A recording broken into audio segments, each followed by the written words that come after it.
aan usoo laabto arrin kale oo xasaasiyad siyaasadeed u abuurtay dowladda waxay ahayd arrintii dhiibistii sargaalkii ka tirsanaa ururka ONLF qalbi dhagax cabdikariin muuse qalbi dhagax arrintaas in sargaalkaas loo dhiibay dowladda Ethiopia go'aankeeda yaa lahaa horta arrinkaas aniga shakhsiyan ma jecli inaan si furan uga hadlo because aniga taliyana usugid dabeecina magaasimaha oo sirdoonka waa umuliso operational details inuu ka hadlana sax maahan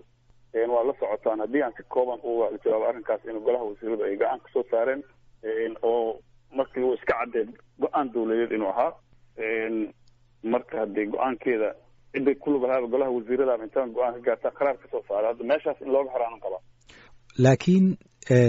dadka Soomaaliyeed ma rabaan in meesha looga haro dad fara badan oo la hadalay waxay rabaan dadkii mas'uulka ka ahaa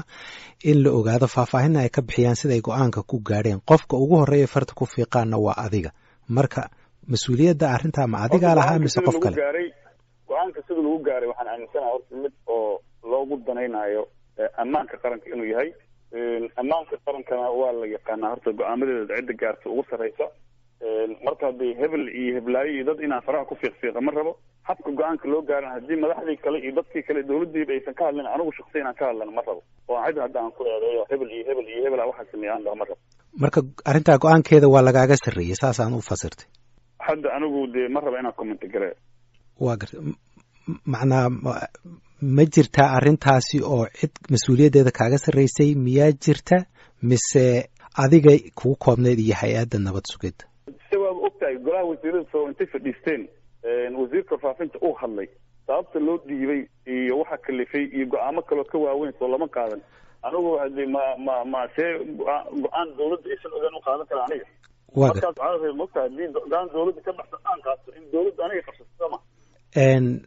dabcan taasi waxay ahayd maareynta markii arrintu ay xasaasiyad badan abuurtay siday u maareeyeen ayuu ka hadlay wasiirka warfaafintu laakiin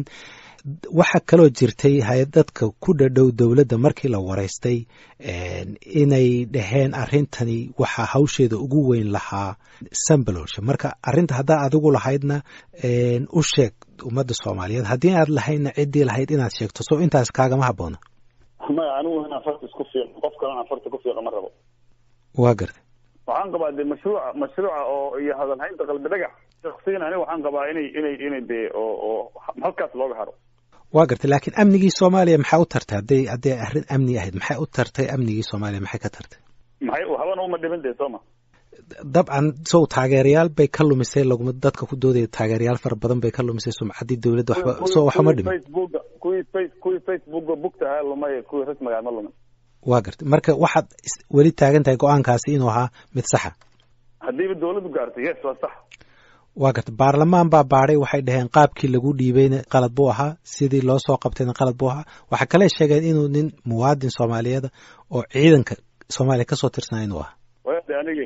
please arrinkaas qalbi dhagax wax badan inaan ka sheego ma rabo baarlamaankuna habkii hadda ay u qoreen hab oo xitaa very unprofessional ah waa gartay marka ma rabo wax badan inaad iga qodqodid oo qalbi dhagax ku saabsan waa gartay wax yar haddii aan su-aasha ugu dambaysa qalbi dhagax kaa weydiiyo waxaa la sheegayaa in maxaan ku idhahdaa qaabka xataa loo waday indhaha laga duubay diyaarad la saaray maxaan ku idhaahdaa meelo kala duwan la mariyey dhib fara badan uu maray arrintaas may jirtaa waxba kama ogi taasna kaasi wuxuu ahaa agaasimiye hore hay-adda nabad sugidda Soomaaliya Cabdullaahi Maxamed Cali Sambalolshe oo khadka telefoonka ee Muqdisho ugu warramayey wariyahayga Haarun Macruuf